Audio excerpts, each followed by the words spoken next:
సుమన్ టీవీలో మీ business promotions కోసం ఈ కింది నెంబర్ను సంప్రదించగలరు.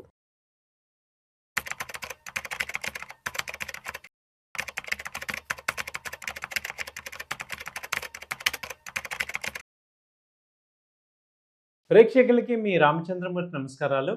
ఇవాళ ఈ వీడియోలో మనం ఒక మనీ గురించి అందరం మాట్లాడుతున్నాం కానీ ఒక రూల్గా ఏదైనా కానీ మన ఇప్పుడు శాలరీలో వచ్చే ఇన్కమ్ని దాంతో హౌస్ కొనుక్కోవాలనుకున్నా, కార్ ఈఎంఐ కొనుక్కోవాలనుకున్నా, ఏదన్నా ఈఎంఐస్, అలాగే ఇన్వెస్ట్మెంట్స్, అలాగే మన లైఫ్లో మేజర్గా మంత్లీ కమిట్మెంట్స్ అన్నీ కూడా మన యొక్క శాలరీ మీద ఉంటాయి. సో మన శాలరీ, మనం ఎర్న్ చేసే శాలరీ అనేది చాలా important. At the same time ఆ శాలరీకి తగ్గ బడ్జెట్ వేసుకోవటం అనేది కూడా చాలా ఇంపార్టెంట్. దీనిలో చాలామంది మనకి తెలుసు అనుకుంటున్నారు. అసలు సైంటిఫిక్గా రూల్స్ ఏంటి, మనం తెలిసిన రూల్స్ని దీనికి మ్యాచ్ చేసుకొని మనం అలా కరెక్ట్గా ఉన్నామా లేదా అని మీరు గైడ్ చేసుకోవడానికి ఒక టెస్టింగ్ కింద, అంటే మీకు ఈ రూల్ ప్రకారం నేను ఉన్నానా అనేది మీరు ఈ వీడియో చూసి చెక్ చేసుకోండి, సరి చేసుకోండి. ఎందుకంటే ఇది చాలామంది ఎక్స్పర్ట్స్ చెప్పిన రూల్స్ కాబట్టి మన లైఫ్ వితౌట్ ఎనీ డిస్టర్బెన్స్ లేకుండా స్ట్రీమ్లైన్ అవ్వాలి అంటే ఇలాంటి రూల్స్ కొన్ని ఫాలో అవటం వల్ల మనం హ్యాపీగా ఉంటాం. సో ఫస్ట్ రూల్ ఏంటంటే 50-30-20 రూల్.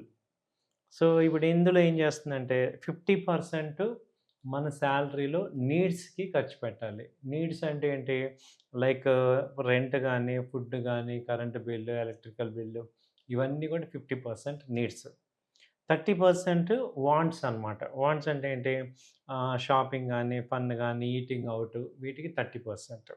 20% కంపల్సరీ సేవింగ్ పెట్టుకోవాలి. సో 50-30-20. So 50% needs.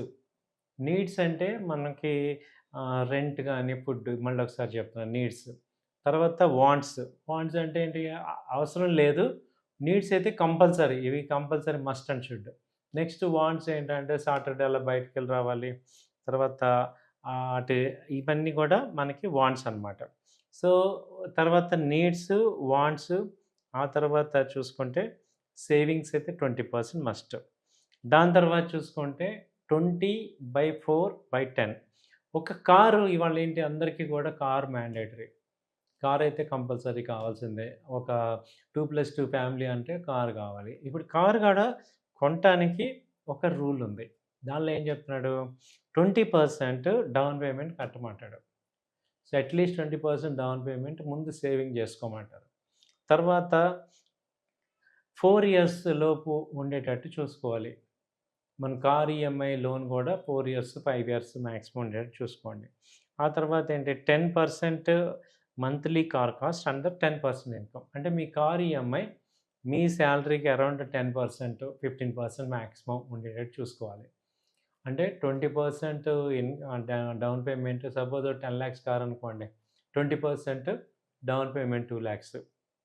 ఆ తర్వాత మీకు 4 years టెన్యూర్ ఉండేటట్టు చూసుకోవాలి. అప్పుడు ఏమవుతుందంటే ఇంట్రెస్ట్ బాగా తగ్గుతుంది. ఆ తర్వాత ఏంటంటే 10% మంత్లీ కాస్ట్. మనకేంటంటే ఈఎంఐ 10% ఆఫ్ మై ఇన్కమ్. అంటే ఇప్పుడు నాకు ఒక 1 lakh ఇన్కమ్ అనుకోండి, ఒక 15,000 ఆ రేంజ్లో మనకి కారు ఉండాలి. సో అలాంటి రూల్ ఇది పెట్టుకోమంటాడు. తర్వాత ఏంటంటే నెక్స్ట్ మనం 20% సేవింగ్ ఉంది కాబట్టి దాన్ని రూల్ ఆఫ్ 72 అనేది అర్థం చేసుకోండి. అంటే మన అమౌంట్ డబుల్ అవ్వాలి అంటే, ప్రెజెంట్ నేను బ్యాంక్లో ఇన్వెస్ట్ చేశాను, ఇంట్రెస్ట్ బ్యాంక్లో డిపాజిట్ చేస్తే ఎన్ని సంవత్సరాలకి డబుల్ అవుతుందో మీకు ఒక క్యాలిక్యులేషన్ ఏంటంటే రూల్ ఆఫ్ 72.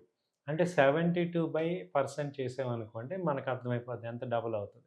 సో ఇప్పుడు 72, సపోజ్ ఇప్పుడు 6% అనుకోండి, మీకు 6% అయితే 72/6 వేసామంటే 6 year అంటే 12 years, అంటే 12 yearsకి డబుల్ అవుతుంది. అలాగే 12% రిటర్న్ వచ్చే ఇన్వెస్ట్మెంట్లో మనం ఇన్వెస్ట్ చేసామనుకోండి, 6 yearsలో మీకు డబుల్ అవుతుంది. సో మీరు అప్పుడు ఏంటంటే మ్యూచువల్ ఫండ్స్ ఎంత ఇస్తున్నాయి, 15%. అలాగే ఏది మనకి రిటర్న్ ఎక్కువ ఉంది, రిస్క్ తక్కువ ఉంది అనేది చూసుకొని 72ని డివైడెడ్ బై చేస్తే మీకు ఎన్ని సంవత్సరాల్లో ఇది డబుల్ అవుతుంది మన ఇన్వెస్ట్మెంట్ అనేది మీకు ఒక ఐడియా ఉంటుంది.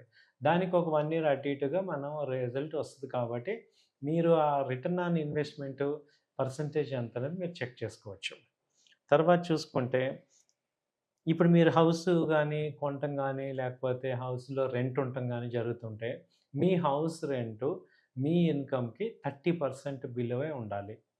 సపోజ్ నాది 1,00,000 ఇన్‌కమ్ అనుకుంటే, నా రెంట్ 30% అంటే 25,000, 30,000 ఆల్ రెంటల్ అంటే దానికి సంబంధించి ఎలక్ట్రిసిటీ గానీ, ఏదైనా గానీ 30,000 బిలో అయిపోవాలి. అది ఫస్టు మ్యాండేటరీ రూల్. అంటే మన నీడ్స్‌ని, డిజైర్స్‌ని దానికి తగ్గట్టుగా అడ్జస్ట్ చేసుకోవాలి. అలాగే ఎమర్జెన్సీ ఫండ్ మేజర్‌గా ఉండాలి. 3-6 మంత్స్ మీకు ఎమర్జెన్సీ ఫండ్ ఉండాలి. ఎందుకంటే జాబ్ డిస్టర్బ్ అయినా గానీ, లేకపోతే మెడికల్ బిల్స్, సడెన్ ఎక్స్‌పెన్సెస్ అంటే ఇప్పుడు నాది 1,00,000 అంటే మీకు కనీసం 3,00,000 నుంచి 5,00,000 మీకు ఎమర్జెన్సీగా మీ దగ్గర ఉండాలనమాట. అలా మీరు ప్లాన్ చేసుకోండి. తర్వాత ఈఎంఐ, హౌస్ ఈఎంఐ తీసుకుంటే 40% రూల్ అనమాట. ఈఎంఐ అనేది మీకు 40% మీ సాలరీలో 40% కన్నా ఎక్కువ ఉండకూడదు. ఎక్కువ పెట్టుకున్న కానించి ఏందంటే టెన్షన్ ఎక్కువైపోతుంది. టోటల్ అమౌంట్ అంతా కూడా ఈఎంఐకెళ్ళిపోతే మనం ఇంకా ఏం తింటాం? కాబట్టి ఆ హౌస్‌ని ఎంజాయ్ చేయాలంటే మన ఈఎంఐ కూడా 40% బిలో ఉండాలి. కాబట్టి దానికి తగ్గట్టుగా సేవింగ్స్ చేసుకొని డౌన్ పేమెంట్ మీరు పే చేసుకోవచ్చు. సో, ఇన్వెస్ట్‌మెంట్ ఎర్లీగా స్టార్ట్ చేసుకోవాలి. Invest early. ఇప్పుడు సేవింగ్ వల్ల ఏమవుద్దంటే మనీ సేవ్ అవుతుంది గానీ, మనీ గ్రో అవ్వదు. ఓన్లీ ఇన్వెస్ట్‌మెంట్ వల్లే మనీ గ్రో అవుద్ది. ఇన్వెస్ట్‌మెంట్ ఏమున్నాయి అంటే హౌస్ ఉంది, ల్యాండ్ ఉంది, తర్వాత గోల్డ్ ఉంది, తర్వాత స్టాక్ మార్కెట్ ఉంది, మ్యూచువల్ ఫండ్స్ ఉన్నాయి. వీటిల్లో ఏంటంటే రిస్క్ మీకు ఏదైతే తెలిసిన దాంట్లో ఇన్వెస్ట్ చేసుకోవటం వల్ల, మీరు ఎర్లీగా ఇన్వెస్ట్ చేసుకోవటం వల్ల మీకు లాంగ్ రన్‌లో బెనిఫిట్ వస్తుంది. సో, ఇవన్నీ మనీ రూల్స్‌ని మీరు గనక ఫాలో అయితే మీరు కంఫర్టబుల్ లైఫ్‌ని లీడ్ చేస్తారు. అలాగే మీ ఫ్యామిలీ చాలా హ్యాపీగా లీడ్ అవుతుంది. థాంక్ యూ అండి. నమస్తే.